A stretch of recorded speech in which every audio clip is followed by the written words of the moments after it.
watch. So that's it. That's our guilty pleasures. It led into actually a really good story about Get Out, which I'm a fan of, because that'll be a forever memory. Oh, definitely. That's a flight, because we've flown before together. We've gone places together, but that one, and then we had the haunted experience in the bathroom at our Airbnb. Oh, yeah, we did. So Hope and I have definitely, ghosts just follow us. That's it. Or maybe they just follow you. They don't just follow me. Why is it only got to be me? You just haven't noticed them in your house yet. I'm friends with mine. You sit down and have cocktails together? I talk to them. Do you really? What do you say? Like, what are your conversations? I'm like, I only want good things, good positive vibes. Anything that's negative needs to get the fuck out. Okay, so do you think I'm walking around my house like, hey, motherfuckers? Well, why not? You could say that. Maybe they would leave. What? Seems like it would provoke them to be bigger assholes. Well, I don't know if I'd call them, hey, motherfuckers. That could be your first mistake here. You're walking around your house saying, hey, motherfuckers, to your ghosts. And they're like, I'll show you a motherfucker. Yeah, that could be my problem. Oh, my God. All right, so other stuff in the week. I was so fucking stoked. I had an early copy of Mortal Kombat 11, and I spent all of last weekend playing it, and I wanted to talk about it even on our podcast last weekend, but I couldn't because we were under an embargo from Warner Brothers to not, talk about it until the embargo was lifted. So I've been playing Mortal Kombat 11 for the last week. I'm the biggest Frost fan for many reasons. I love Frost. The character this time is magnificent. I have become a huge Frost fan all over again for personal reasons. One being, I've done her voice work. I did her voice work in all the previous games up to MKX. I don't like somebody else doing her voice because she's my character. I mean, I put in the work to get that character, and I made her my own. And so if you've played any of the old MK games with Frost in it, that's me, bitches. But I really do, and I've always loved the character. She's very near and dear to my heart, and in more ways than one, because the more they describe her, the more I realize, wow, we really do have a lot in common. We're just fucked up people. But now she's a fucked up cyborg. So her voice is a little bit, what's the word I'm looking for? Cybotic? No, that's not a word. I like that word. Is that a word, though? Cybotic? I don't think so, but I can get on board. Cyborgish? No, I like cybotic better. She's cyborgy, yo. Oh, my God. Honestly, people, we do need to tape these because if people saw half of the faces I make when I do this and like the hand gestures we both make. What is that line that they say on Whose Line Is It Anyways? The game where nothing matters. Game it is, but what? Oh. It just reminds me of it because you make up words all the time. Dude, I fucking make up words every day. Every day I like create a new entry into what I hope one day will be mainstream, cyborgy. What did I say? What cybotic. Was it? Cybotic voice. It's like cyborg and robotic. Well, okay, so my cybotic voice, it's not me. I need to be clear. I'm not doing the voice of MK11, even though I've had very many MK fan girls and boys ask me that question. But it kind of made me think about voice work I've done in the past, which led me to this very weird experience this week. So I have to say, we're going through, it's time to pick out insurance. Yep. And I had to call into Humana, which is my service provider, which sucks, by the way. Don't get Humana if you can avoid it. It's awful. But I had to call in and listen to the prompts because I could not get into my account. And so I needed them to give me my account information. And the guy that is the automated voice, the cyborgish voice. Cybotic. Why do I keep... Now I don't want... I'm rejecting the word. He was kind of seductive in his chatter to me. So, he's like, may I ask what your name is? And then you say it and you don't realize, what is your home address? And I'm like, okay, either he's about to date rape me because he's creeping on all my private info, or he's just trying to seduce me. But it was so...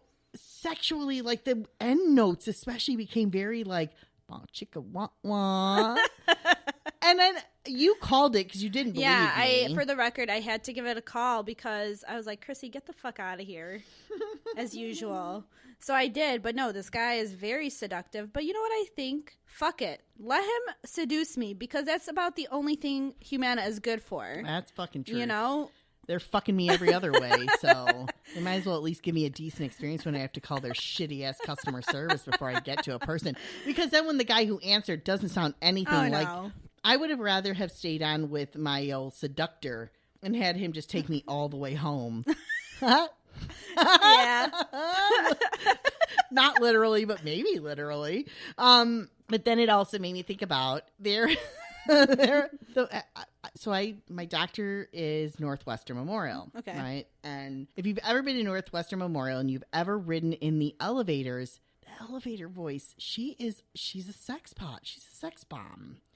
So for instance, I have not. When you're going up, she'll say, going up. But it's when she gets to the fucking lobby that it is so pronounced. So if you're going down, like she'll say, going down. But then when you get to the lobby and you get to the very first floor and the doors start to open, first floor, lobby. And it's like, what the fuck?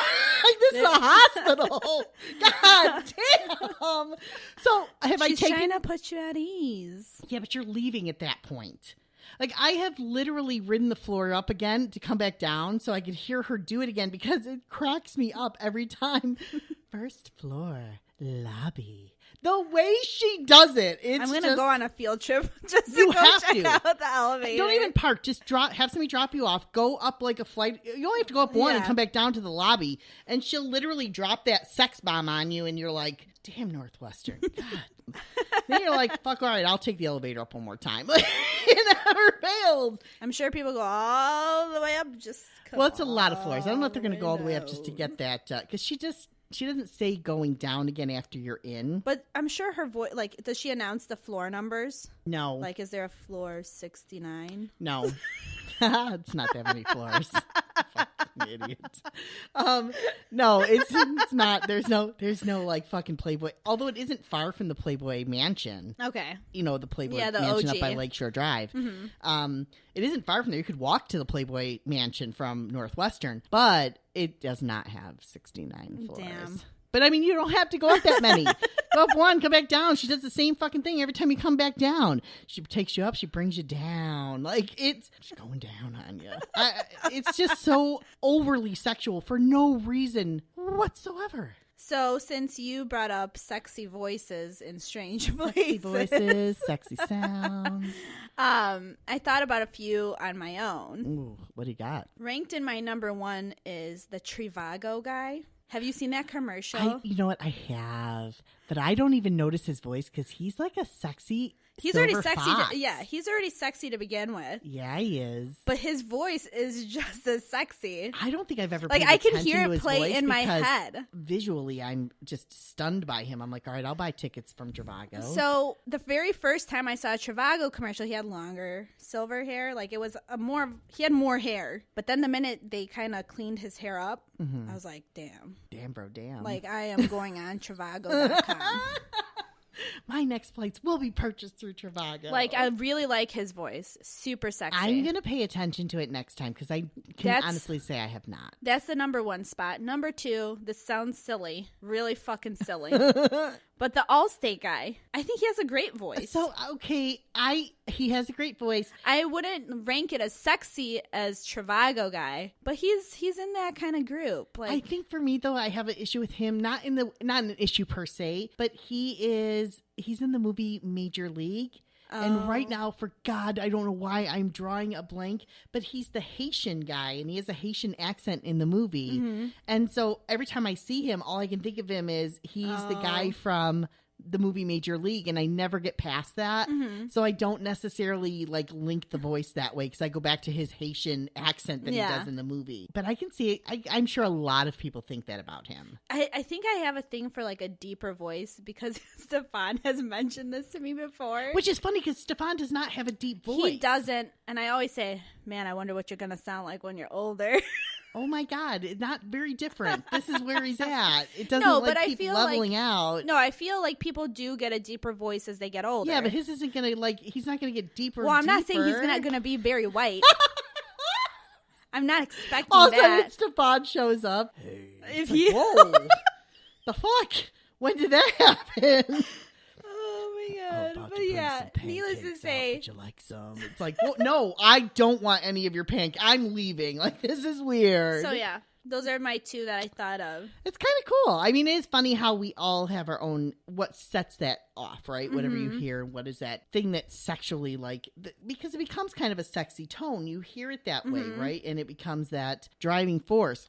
Let me ask you a question. What are some songs? Give me three. Top three you think of songs that put you in the mood. Because that is obviously an audible thing, right? Yeah, which is funny because it's different than the sexy voice. Oh, no, it's totally different. Totally. But like if you had it's if a you departure. had to pick if you had to pick 3 songs, let's go this route. If you had to pick 3 songs that put you in the mood. Y'all are gonna laugh. Are they funny? I mean, I guess classically it's not speaking, like the fucking Peanuts song, right? No. Because I would like really judge you hard. No. I just think classically speaking, like I feel like a lot of people think that songs that put you in the mood are like Barry White or Luther Vandross. Yeah, they're not in my top 3. They're not in mine either. If I'm picking 3 right now, they're not them. Mine are very modern. I have Partition by Beyonce. I fucking love that fucking song. Really? I do. I never in a million years would have put that. Oh, I love that Never song. would have guessed that for you. I love Birthday Cake from Riri. I don't even think I know that song. Oh, you gotta. I don't think I know that song. It's not even like a full song. It's kind of short. But it's good. I'll listen to it when I'm on the drive home. And then the third one is Intergalactic by Kid Cudi. That is a sexy song. Okay, I've not heard that either. It's a good one. I've not heard that at all. I'll listen, but do me a favor, send me a text. I Because will. as soon as we're done with this and I walk out of here, it's gone. I already have Partition playing in my head right now. I know Beyonce. Yeah. I do. So that one shocked me the most because it's not really like a vavoom get in bed song. So it is kind of. But it's kind of dirty. Well, it's dirty, but it's not. Yeah. It's surprising. The other 2 might when I hear them because I don't know them. So I'll follow up with you later on that. Sounds good. If I had to pick 3, my number 1, and it's a go-to every single time. It works like fucking magic. It's a song called Feelin' Love. I don't even think there's a G in it, by Paula Cole. And it was on the City of Angels soundtrack. I've never heard of this song. Oh my God. It's so like, there's this whole thing where it's dirty too. It's it's got a whole dirty vibe to it. So you should listen to it. Okay. The second one is Red Light Special from TLC. That is a fucking just, all right, let's do this. It's a dirty. And then Baby I'm Ready by Levert. I don't know why, but every time I hear it, if I'm driving, I'm just like, oh yeah. I'm going to have to listen to all of those. Do it. I'll text you mine after so that you have them. Exchange. Yeah, we'll do a text exchange of our listen to my smudge. I don't have to listen to Partition though. Maybe some of these songs will end up on your list or someone else's list, whoever's listening True to us. story. Give it a Yeah, shot. what are your songs? What's your moody song? What makes you horny, baby? Do I? Do I make you horny, baby? Do I? I have the worst British accent of all time. Like, that's one thing I love in my Austin voice Powers. acting world I never was able to do because I can't. Austin Powers. I can't do it. I have a sweet Southern accent, though. I do a badass Southern accent. Oh I'll my save God. that for another time. Hey, I was trained by a Southern man how to do that. I traveled with him, so I Oh my. picked up quite a bit. A It was a Southern very man. innocent, though. It wasn't like that at all, you fucking sicko. I look at him like a brother. Yeah, and I do a really great millennial voice, right? Oh, my God. You do a great millennial voice. You know who's really good at voices? Who? Misha Walk. Is she? Oh, She'll she- have to do them. We'll she have to. makes me laugh. We should have her cut a promo for us. Oh my have her do God. our Boozy Betties Patreon commercial. She's really funny. We'll get it. We'll hook her up. We'll have her come and meet us one day. We'll do it. We'll have her record it here in the studio. Oh my God. We're gonna do She it. would Misha, love it. we're coming for you. All right, we're at the end. So we have our question. We have our weekly Meet the Betties. Meet the Betties question, which oddly enough tied into this sexy, smutty We're very version of our sexual podcast today. this week. Yeah. I mean, aside from like the hauntings and the guilty pleasures, it has been kind of a dirty girl kind of podcast. A little smutty.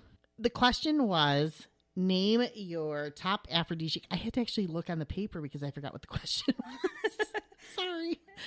Name your top aphrodisiac. Go ahead. You Or go is it first. top 3? Name your top 3 aphrodisiacs. Sorry. Okay, so mine is green M&Ms. I know it sounds crazy if you don't know the story, but... Which I did not know. I had to tell you it, yeah. So when I was younger, there was a whole big deal about green M&Ms were aphrodisiacs, and that hence was how the green M&M became the sexy green M&M, and you would see her with her,